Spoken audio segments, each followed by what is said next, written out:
Alright guys, welcome back. I did a video on this Glock last week. I wanted to go into more things about it because I didn't cover a lot of stuff that I wanted to cover. A lot of things go into recording and making content. It's not as easy as people think. It's not as hard. It's not that hard, but it's not that easy. It's still work. You still gotta... Everything's work. If you want to get something done, everything's work. So let's go into it. The firearm's empty. There's nothing in the chamber. I made sure it was empty. The audible click. Everybody loves that audible click. Well, that slam. So when you first buy a Glock, this is what you get. You get the little box. You get pretty much... You get 3 mags, you get 2 back straps. They just kind of click on the back of it if you want to make the grip fatter or a different shape. The 3rd mag I don't have it with me because I got it full. So this right here I bought after, I think for like 10 bucks for 2 of them, because at the bottom of the firearm there is this little empty slot. And these Gen 5s, they have this weird little look. I kept looking. I was trying to look so... I'm still looking for something that's flat. It's going to be flat and even with everything. Because Gen 5, they have this little weird shape in the back. So that this is what they give you. Even most of them that I've seen, they're all like this. They have this shape to them. So if anybody knows where there's a flat one, I want to get brass. And I'd like to get a brass base plate and a brass back plate. But so when you're new to firearms, especially when you haven't grown up with firearms, everything's all new to you. If you haven't grown up around firearms, you don't know what to do. Like when I first bought it, I took it home. Even just going into the shop, I was not scared, but I was nervous about it.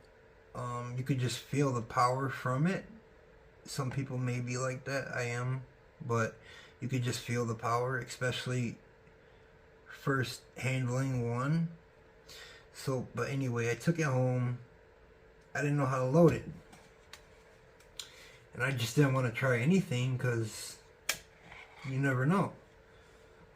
When you're new to firearms, you don't know. And when you grow up around not being around firearms, you hear bad stuff about it. That's all you hear is bad things. Bad things. They can hurt you. You can hurt somebody. You can hurt yourself. I mean, there's so much you hear that's not necessarily true. And there's other things too when you get people that haven't grown up around firearms and that aren't even aware. Nothing, no safety.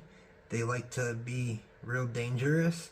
Not purposely. They're not purposely being dangerous. They just don't understand how dangerous it could be by not being safe. So now I can take this thing apart. I can clean it.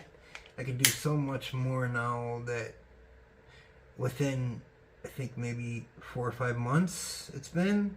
You can do so much, and it's not hard. It's a piece of machinery. It's a piece of machinery. It's anything. It's just like anything.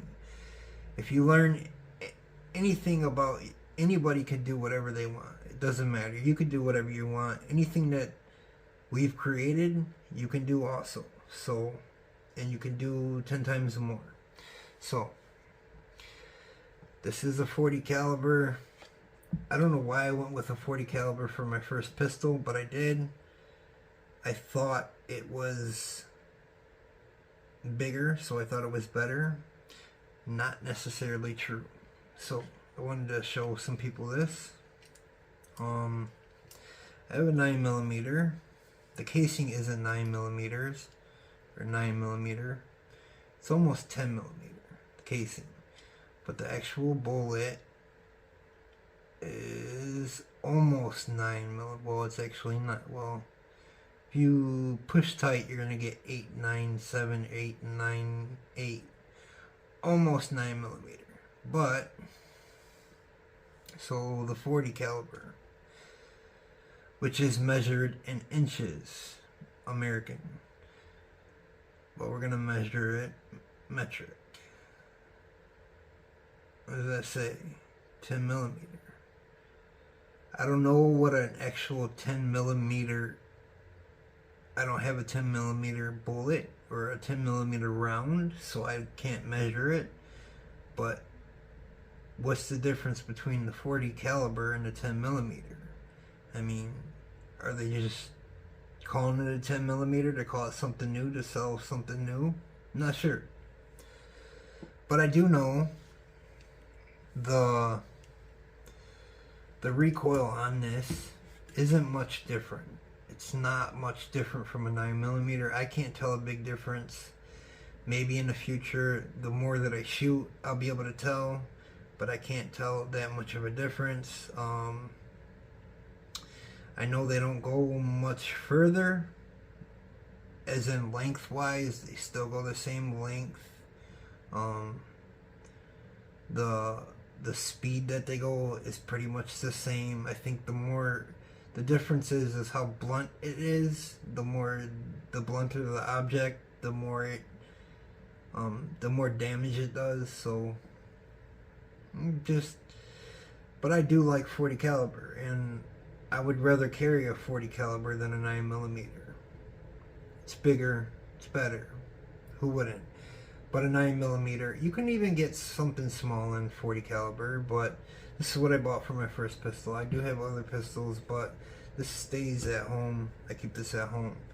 I did want to show how to break it down and show people a few things if you're new to firearms. So of course that's your slide drop, or your mag drop. That's how you drop your magazine. When you load your ammo, it's not very hard. You just push. It's not hard, and they're not gonna line up. Also, this mag will not take the 15th round. It may in the future, but it doesn't. It only takes 14. When I try to put the 15th round in there, it just won't go up. It'll stay till about there. It just won't click like that. So maybe in the future it will, but right now it doesn't. I also want to show people how to take it apart and clean it. So make sure your chamber's empty. Don't just look, stick your finger in there, but I know it's empty, so we're gonna do it like this. So once you made sure there's nothing in the chamber, you're gonna point it at a safe direction, which means nothing around. Don't just point it that way, because there could be other houses or other rooms that way. Even if you point down, make sure there's nobody in your basement, or if you don't have a basement, that's probably the safest direction. So you're gonna pull the trigger next, and then you're going to cock it back a little bit, just a little bit in battery, maybe like 1/8 of an inch. Then you're gonna pull each one of these down. I use my fingernails because it's hard to use your fingers. I use my nails, and then you're gonna let it drop forward. Once it drops forward, you can let go of those, and then you got it apart. So now it's a little dirty. It's not dirty, it's just, I know you can learn a lot on social media. You can learn so much on social media, and we can do it fast now. So to take it apart, you take your guide rod, depress it in, and it'll come right out. Then you don't really want to do that, but usually if you're, a little bit better position, you push up, then you let it go forward. You don't want to drop that barrel and let it hit the front. But all this stuff is pretty much, it's pretty durable, we'll say that. So that's how you take it apart to clean it. They call it a field strip. I could take the pen out I could take the back strap off, but there's no reason to right now. So I just wanted to show people how to take it apart and clean it. Maybe I'll make a video on how to clean it, but I also wanted to show somebody or people that my guide rod, for some reason, now it's supposed to be down like that. And even I also put the numbers. I don't think it makes a difference, but I try to put the numbers. It says 1 and 2 on there. I think that's just, I don't know, but I put them side to side. But after shooting a couple rounds or 50 rounds, I can't get it to do it. The guide rod sits like that. It sits like right on the tip of it. It's real hard to see, especially from down here. But maybe there's an 1/8 of an inch between there and right there where it should be sitting. Now, people have told me that's just the way it wants to sit. As long as it's not, as long as there's no malfunctions, that's the way it wants to sit. And that's nothing's messed up, so it's good. So there's no reason to try to change the guide rod or none of that stuff. I think there's no reason to try to change anything if it still works. And the way this thing feels, man, way better than other pistols. So when I first got the CZ, the grip to me looked like it was cheap, but it's not. It's actually pretty durable. The way the CZ looks though, it has like a gloss finish, so it kind of throws you off and you think it's a little cheaper. It's not cheaper, it's just got a different finish. So